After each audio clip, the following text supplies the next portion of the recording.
Hey guys, it's Dean again. Welcome back. I thought I would talk now about some advanced programming, especially related to lights. I use the WXM Radian lights. I don't use Reef, and there are some good reasons why I don't do that. And I thought I would just sort of go through what the differences are initially, and then start looking at how I get into things like my advanced mode, my storm mode, how do I program all of those things. So the first thing you can see is when you sort of go in through WXM, this is the interface that Apex Fusion gives you. I've created some kind of almost soft table.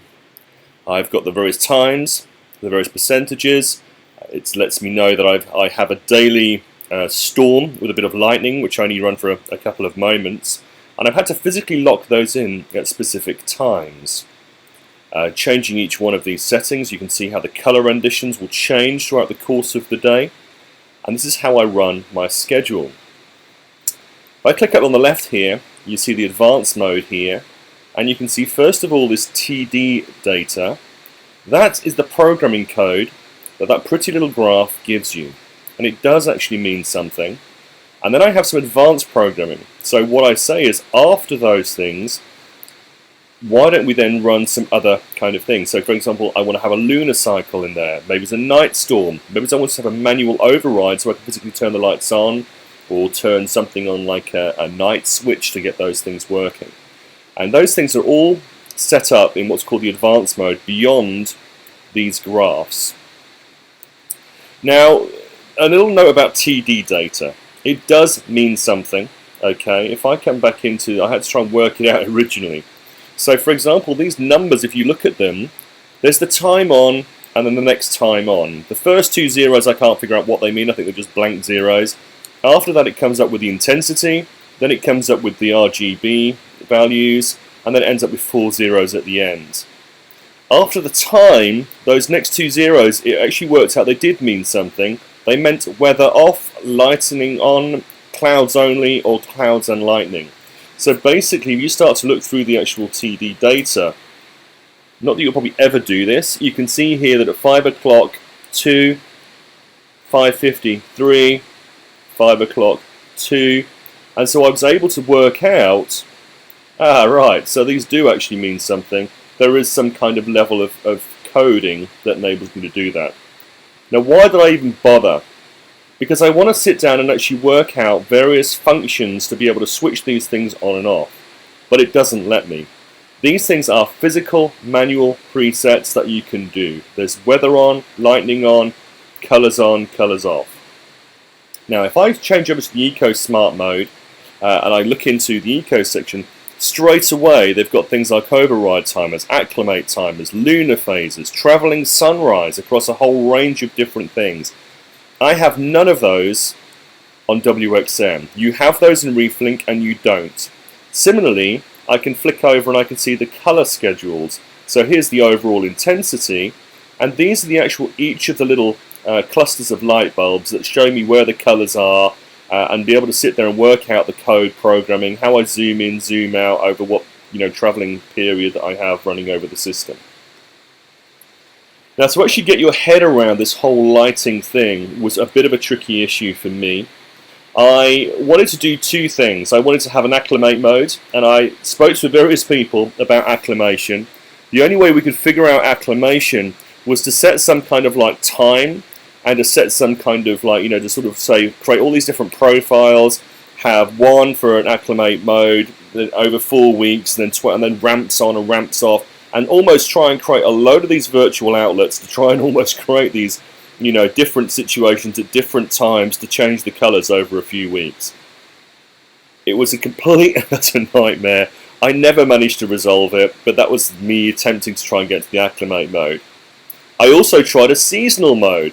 So anyone who's familiar with the things, you've got this idea of, before and after the seasonal times, and then you can choose a certain profile color. So I went through and I set all my profile colors up to those things, and I tried to run this time on and time off, and trying to get your head around how things work in order, because you've got to start at the top and work your way down, and then sort of add things and add things and add things and add things to try and get your way through all the way down. Now the problem, there were two issues with this.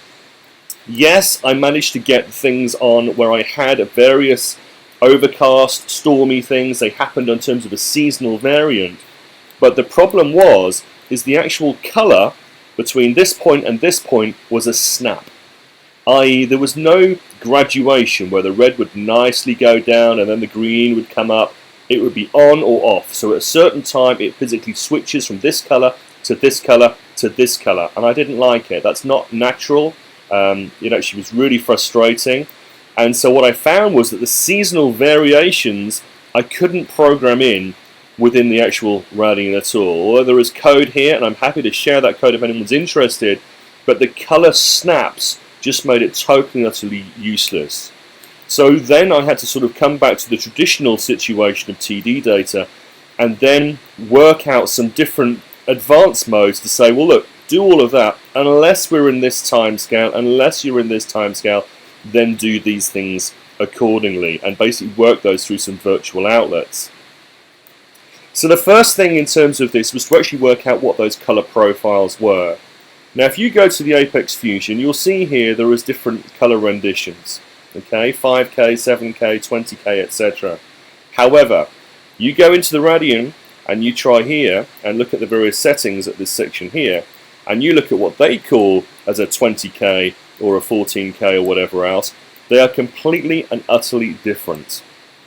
Okay, so I had to sort of sit there and create a spreadsheet, and if I look at the spreadsheet over here and try and create the spectrums, I managed to, alongside with some other friends, work out what the color temperatures are that Radian is set to and what their presets are, and also look at what the different assumptions were in terms of a comparison between what an Ecotech versus Neptune assumption is. So for example, a 10K under Ecotech on the Radian's website gives you a blue of 87, and yet on for Neptune it's 75.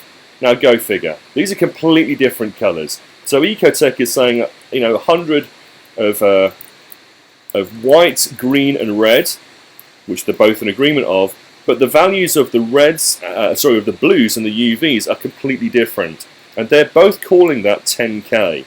So if you simply sit and copy the system from this system over here, which you believe is at 10K, and you sit and select the 10K situation over here, they are not true colour matches. I have no idea why. I can't seem to get a fully clear understanding as to why those things are. It's very frustrating, but nevertheless they exist. And for the cost of the money that we're spending on these devices, to have to face these idiosyncrasies and the fact that I can't do certain things in one and I can't do certain things on another is super frustrating, especially at the money that we've spent for all of these. So and it seems to be there's no one company's fault. It seems to be a bit of both from what I can figure out. The other thing is, in terms of looking at this, it was trying to actually work out what the color rendition is of the Radian. So in terms of the lights that they physically have the LEDs on there. Now, for example, yellow. You can't control or access yellow directly on either system.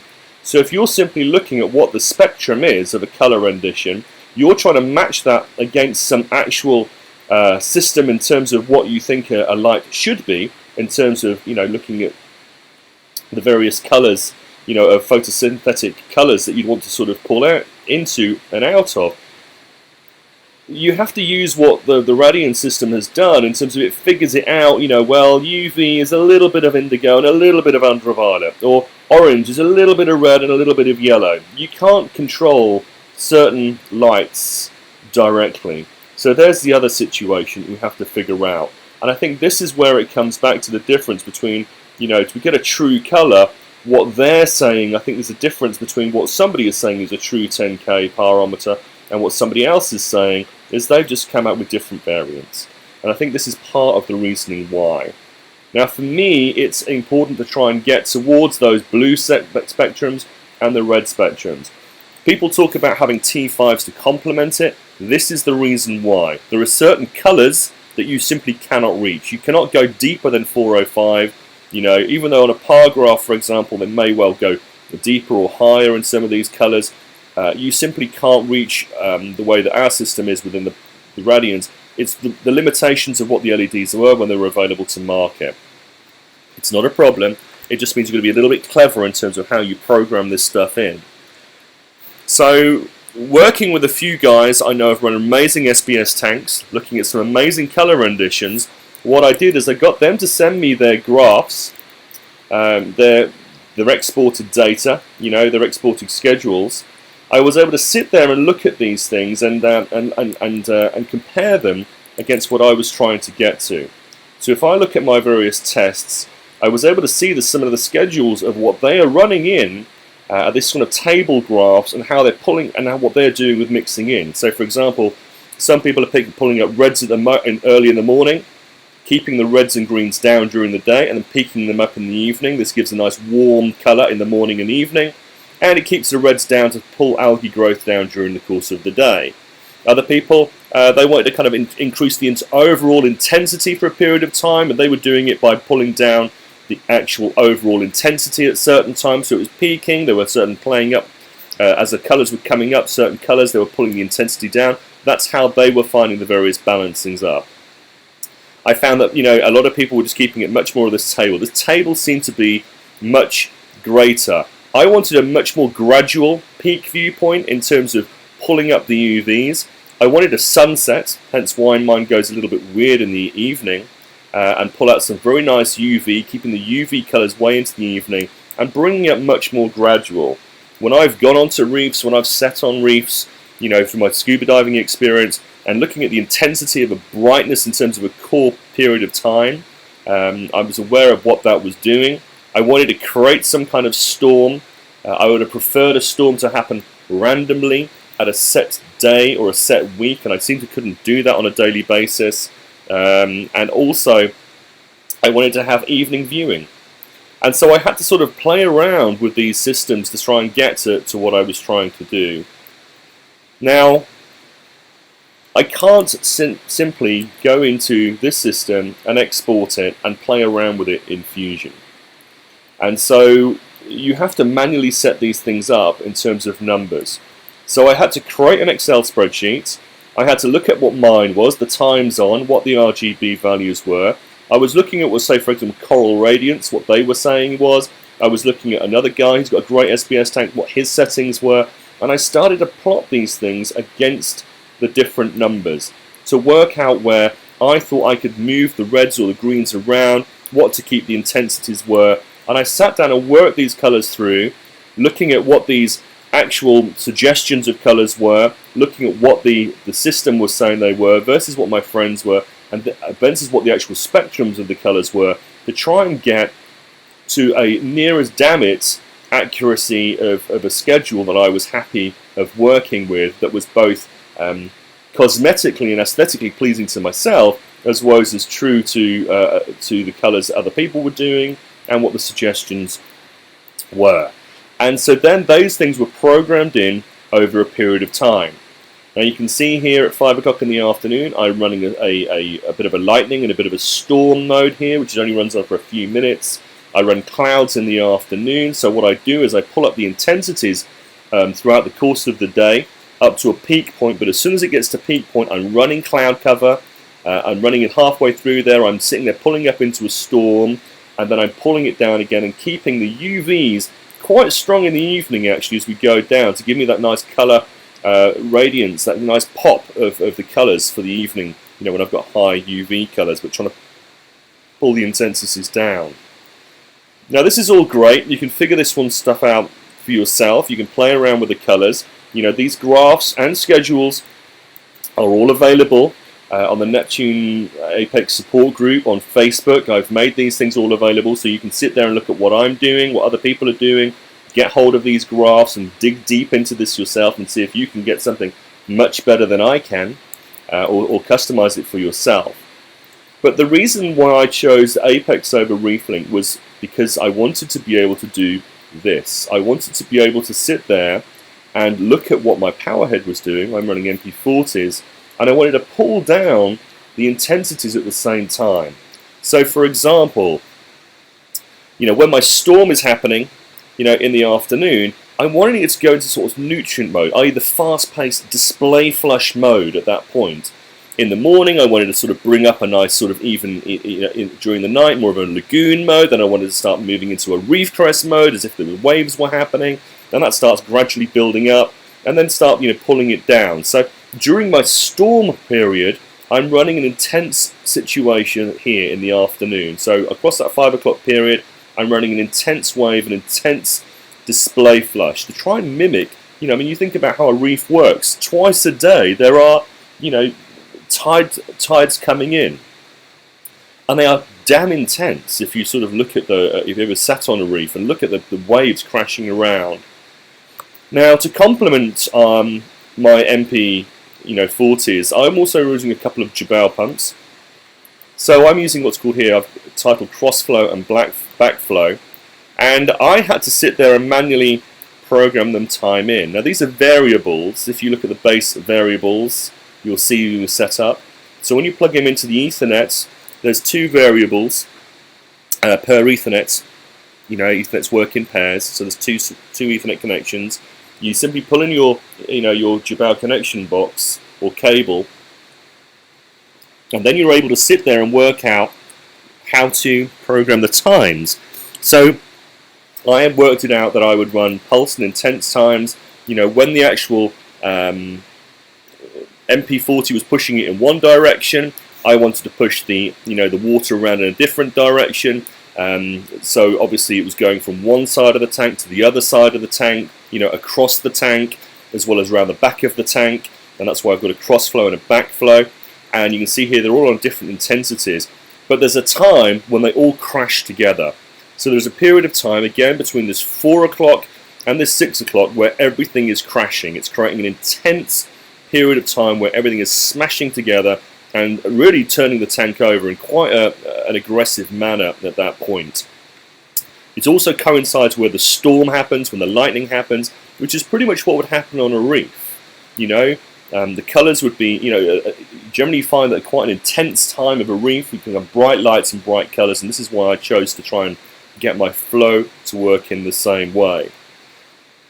Now I'm also running a lunar schedule, which means it's going to keep my night lights on after a period of time, and this is now going to work through the seasonal times, so they're going to come on at different times during the course of the month.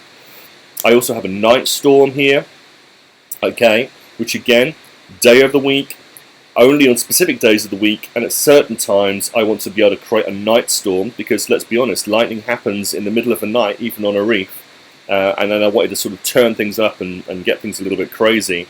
And plus I've recently started having nano bubbles, micro scrubbing, which is basically putting in a lime wood diffuser straight into my return pump to put in some very tiny bubbles and basically flushing the system out. You can read about that on various forums. I'm starting to play with this myself. It's supposed to give the corals extra stimulation. It's supposed to clean the main tank out, complement your skimmer, and really get sort of deep into the tank. And the way I'm running my nano skimmer, my nano bubbles, the micro scrubbing, is to do it actually at the morning. So if I look at my time schedules again, of my power head or lights, let's have a look at one of these here. At this period in the evening, when I'm running my lightning and crazy stuff, when everything's going up, where the lights are kind of hitting their most intense, they're intense and they're dropping down at this moment in time into the evening, into a calmer mode of the evening where everything's nice and calm. There's a crazy intense period over here. First thing in the morning, 3 hours a day, this is where again I'm now putting over a manual intensity. Now it's not programmed in here. I'm working on a sliding situation because I wanted to be able to control this manually, and I wanted to be able to have my nano scrubber happening, my nano bubbles running at this particular time here. I can move the intensity. So to try and get our heads around this, let's try and break this down. So I have here my lights, my 2 radian lights, okay? I've got my MP40 power head, I've got my 2 Jebel pumps over here, and then on top of that I have 2 things that are going on. I have what I call a storm pump. Now this is just a simple pump that's pushing up water into a rain bar, and it comes out on the top, which you can see on the video. And then I also have my nano skimmer here, my nano bubbles, which is simply an air pump which is pushing in air into that situation those times.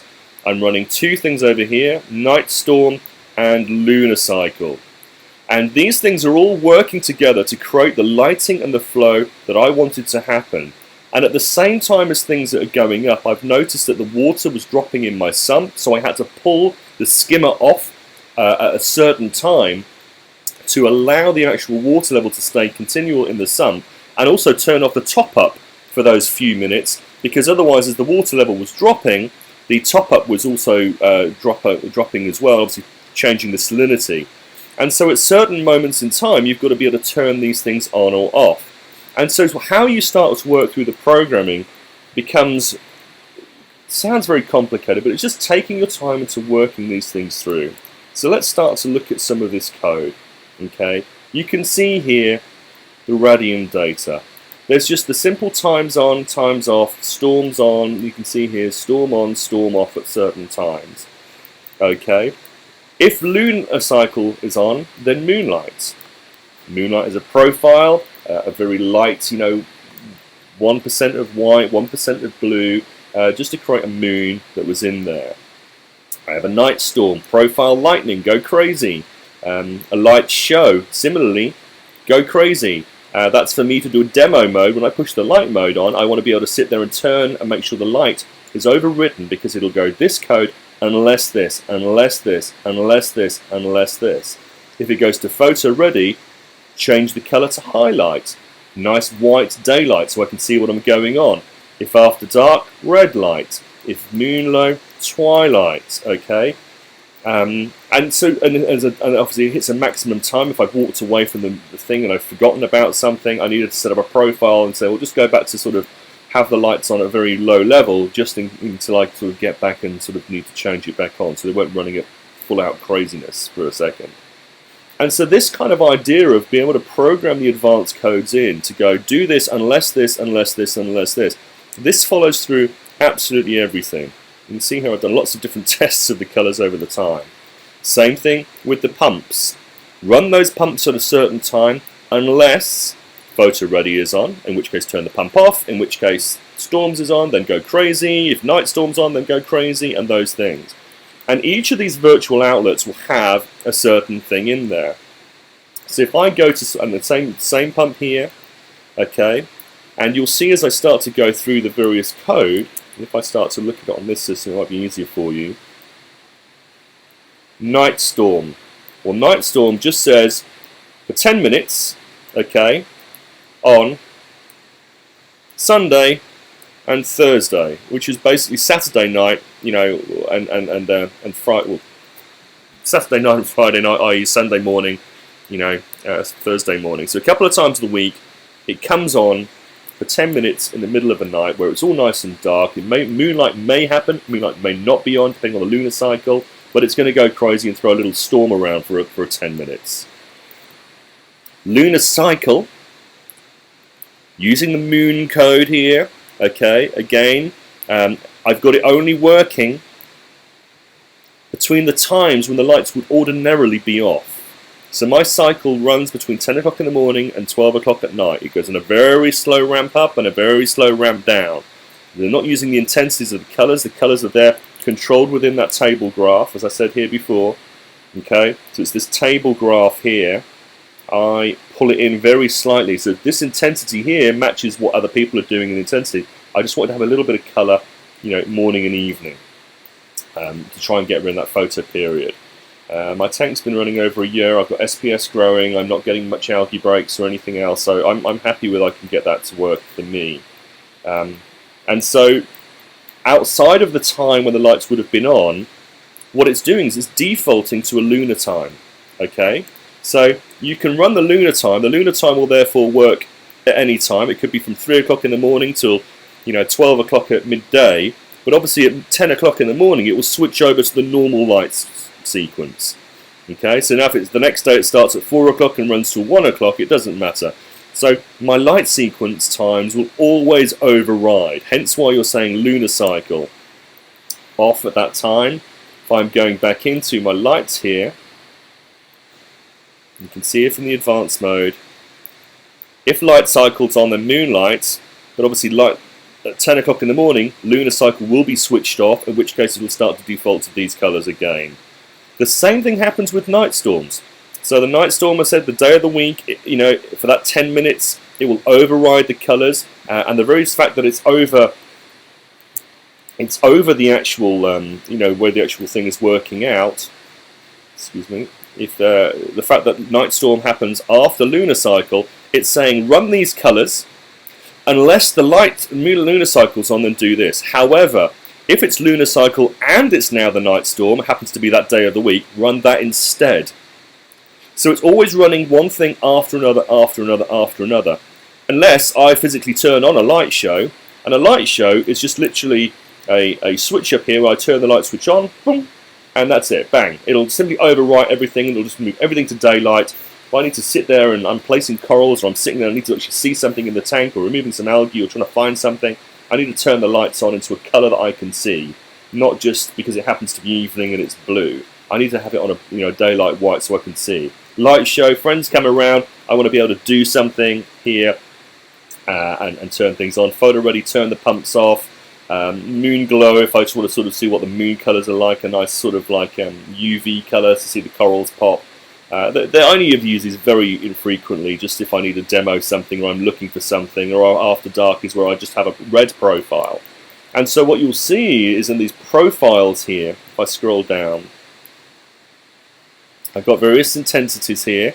So I've worked out what the intensities of the various pumps are. Again, all this information is freely available on the Neptune forum, the Facebook webpage where I've sat there and uploaded all this information. You can download it all and play it around. But the colours here, I've got the daylight colours in case I wanted the whites on at a certain level. I've put the sunset colours on, the red light where I've got red purely on but a very low frequency, just to turn the reds on. If I want to turn around and have some various weather patterns, stormy or lightning and all the rest of those things, they're all profiles that I'm simply referencing at that time of the code. And so, for example, light left, you can see here, run those, unless that's on, then do this, unless do this. And if you need to if you want the pump to do something at the same time, I do the same thing in the pump.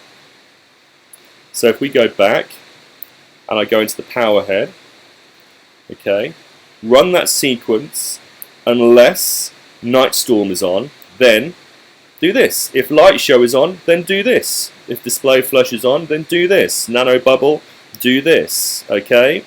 And so you're able to sit there and control things at a different speed to be able to sort of go things at what happened. Now, similarly, I turned around and said that I'm also running a flow pump and I'm a storm pump. Pump to a rain bar. Again, you've seen the demo on YouTube already. So basically, if the night storm is on, then turn this pump on. If light shows on, if display flush is on, then do this. However, if some of the other things are on, then off. And so basically what it's doing is it's basically saying, these are the times when my rain bar would come. It just creates a lot more surface agitation. In the day, rain, creates surface agitation, which helps aerate things. So I'm pushing air into the water at nano bubbles. I'm pushing water over, crashing water at the top in terms of rain. Nano bubble, again, you would turn around and see the same thing here. The code here, again, display flush is on and on. If I'm trying to do it, if there's a storm going on, then put it on. Otherwise, simply run it from these times. I'm currently running over a 10-hour sequence because I'm just getting the thing set up. After which I'm simply going to change, and this is where I use my code over here, where I have everything written offline, because I can simply copy and paste stuff. So if I want to go over here and start finding out some of this stuff over here, let me find out where it is on my code. Let's edit.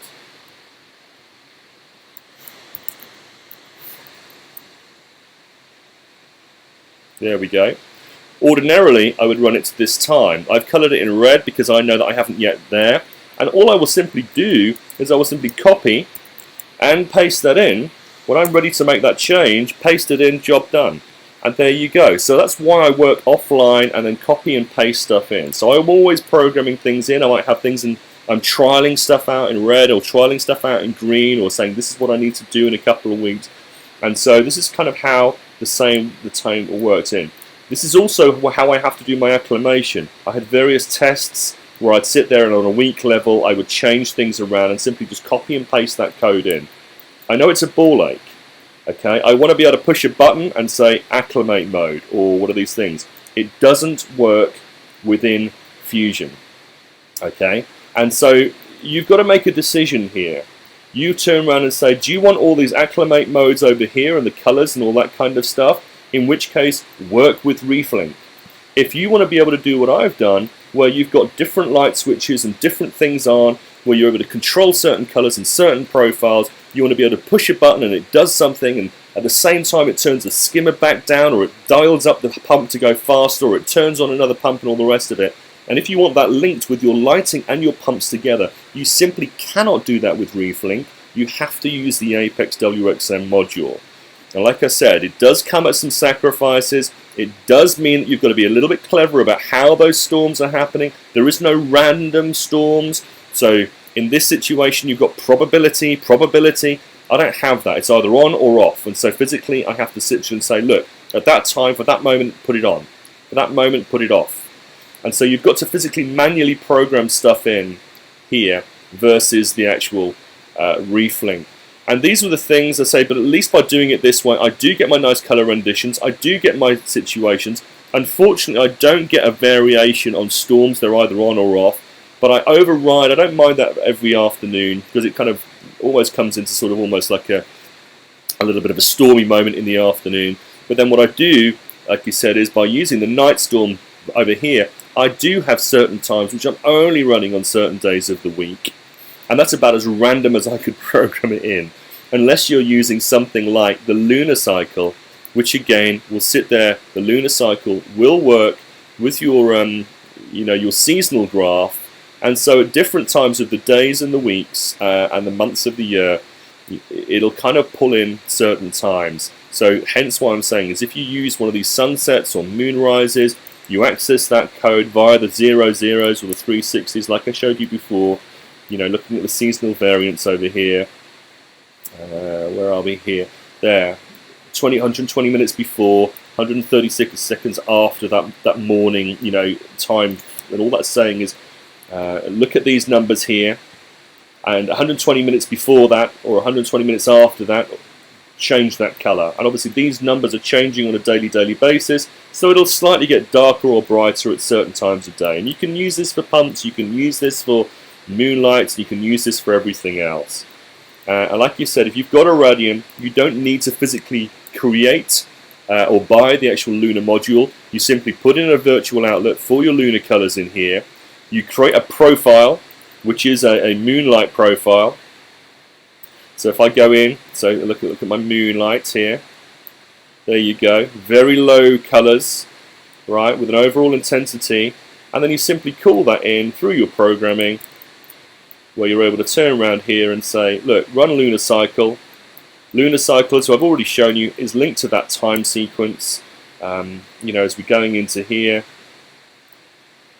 And so between those times, those crazy times, it puts on the colors into blue. And that's basically it. It gives you the overall understanding of how this advanced storm mode programming is set up. All these files are available. You can get access to my code through Reeftronics. All the files I do make available on the Neptune Apex forums file section. So they're all there, including these WXM, these graphs and this data, spectrum graphs and everything else. It's all shared. A lot of work's been gone into that through me and some other friends to try and see how we can get it into.